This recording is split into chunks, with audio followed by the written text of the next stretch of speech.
खडतर तपश्चर्या करून प्रजाजनांनी आणि राजांनी सजविलेला महाराष्ट्र वैऱ्यांनी टापाखाली तुडवला. संसार उधळले जाऊ लागले. संहार सुरू झाले. सुंदर सुंदर मंदिरे आणि अप्रतिम मूर्ती ठिकऱ्या उडून कोसळू लागले.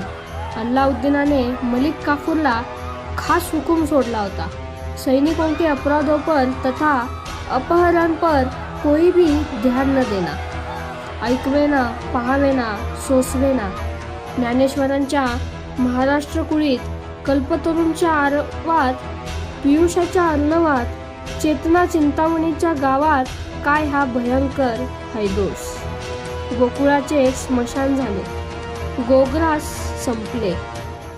अल्लाउद्दीन खलजी यावेळी दिल्लीत होता. त्याला जलोदर झाला होता. कब्रस्थानाच्या सरहद्दीवर त्याचा अखेरचा तंबू उभा होता. तरीही त्याच्या क्रूर स्वभावात काहीही कमतरता पडत नव्हती. खलजीने मलिक काफूरला महाराष्ट्रातून दिल्लीस बोलावून घेतले. मलिक हा त्याचा अत्यंत विश्वासू व लाडला गुलाम होता. मलिकने महाराष्ट्रात फौज ठेवून दिल्लीस कूच केले. महाराष्ट्राचे हाल थांबले नव्हते. आता सुलतानी गाजत होती. महानुभावांनी लिहून ठेवलेले हे तो हातवणी भोजन तर पुढेच आहे. म्हणजे हे हाल आणि अत्याचार किरकोळच आहेत. हातावर दिलेल्या खाऊसारखे अवसर चौरस भोजन पुढेच आहे, हा याचा अर्थ. आता हे असे किती दिवस चालणार होते? महाराष्ट्रातील चीड, स्वाभिमान, शौर्य, पौरुष आणि सारे काही संपले. तारुण्य संपले की तरुणच संपले? नाही, ते जिवंत होते, जागे होते, पण राखेखाली. आणि तेवढ्यात त्या राखेतून उडालाच एक फुलता निखारा. तो आत्तापर्यंत दबलेला होता. त्याचे नाव हरपालदेव. प्रत्यक्ष रामदेवरावाच्या एका राजकन्येचा नवरा, म्हणजे रामदेवरावाचा जावई. सुडासाठी त्याने तलवार उपसली आणि मग हजारो तलवारी त्याच्या निशाणाखाली जमा झाल्या. त्याने एकदम पठाणांविरुद्ध बंडाचा भडका उडविला. देवगिरी जिंकली. मलिक काफूरने मागे ठेवलेल्या पठाणी फौजेचा हरपालदेवाने फडशा उडविला. उरले सुरले पठाण दिल्लीकडे पळत सुटले. हरपालदेवाने खलजीची सत्ता पार उखडून काढली. महाराष्ट्र पुन्हा स्वतंत्र झाला.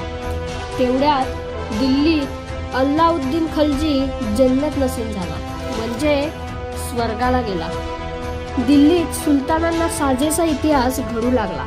सत्तेसाठी गळेकापी सुरू झाली. डोळे फुटू लागले.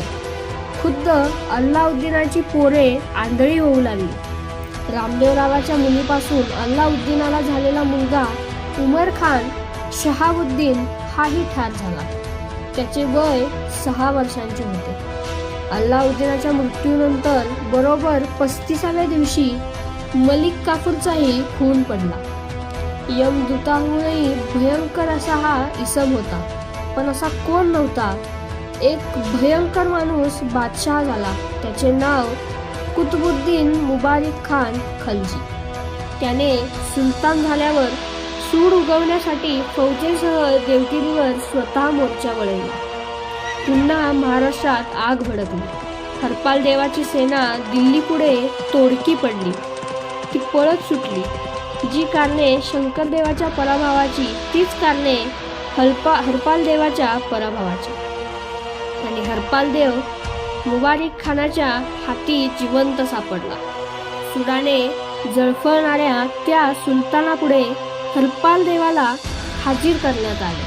त्याने भयंकर हुकूम सोडला.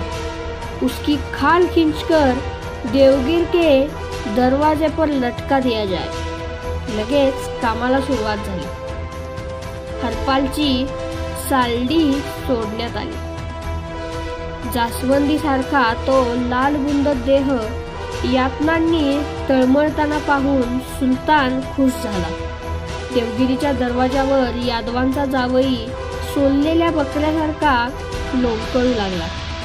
लग्नात सम्राट रामदेवरावाकडून भर वैभवात कदाचित याच सीमा दरवाजावर सीमांत पूजन स्वीकारणारा यादवांचा जावई आज मांसाचा लोळागोळा होऊन लोंबकळत होता.